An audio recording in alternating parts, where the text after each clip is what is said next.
で一足でビューンって回すのってあんまり美味しくないっていうか、やっぱり二足ですよね。二足で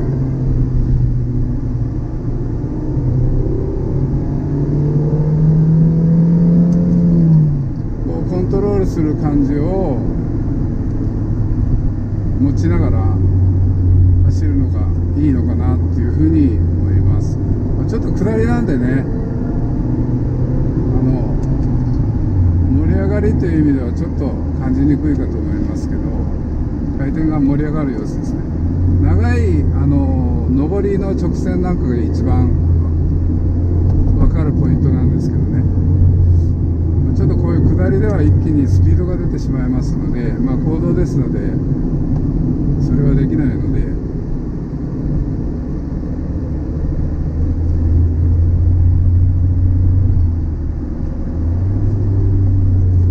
はい、3速落としました。この辺は3速でもいけますね。今3000回転以上ぐらいですけど、結構なパワーバンドだと思うんですよね。 2000cc でこの車体なんで、ここで2速に落とします。もう全然ショックがないですよね。だから繰り返し言ってるように、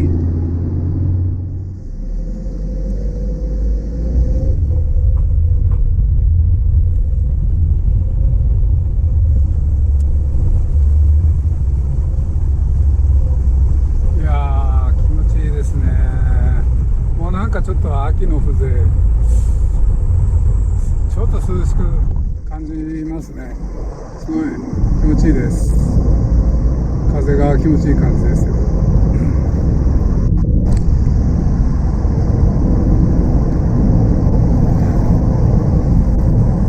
今ぐらいからがね、やっぱり一番こういう状況が一番やっぱりオープンカーにはねいい季節なんでしょうけどね。4速3速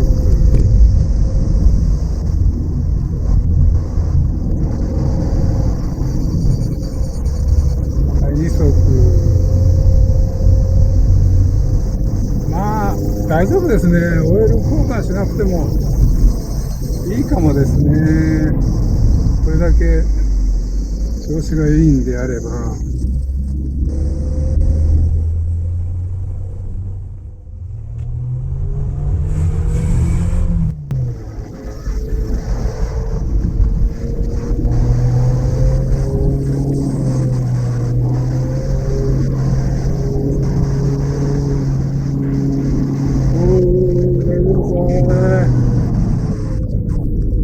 対向車にはみ出してきそうな軽トラ、おっちゃん怖っ。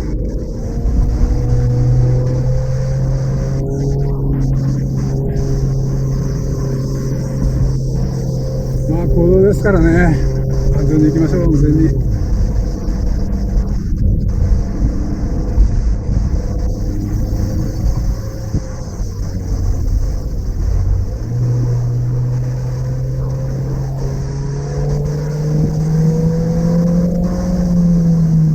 低めの回転使ってますけどね、いつもよ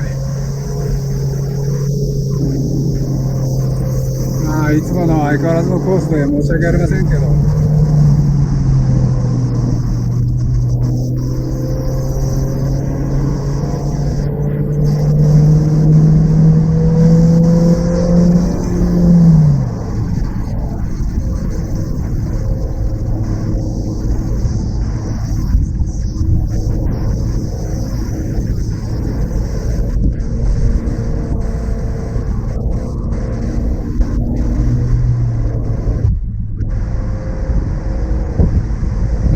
風が本当に気持ちいいですね。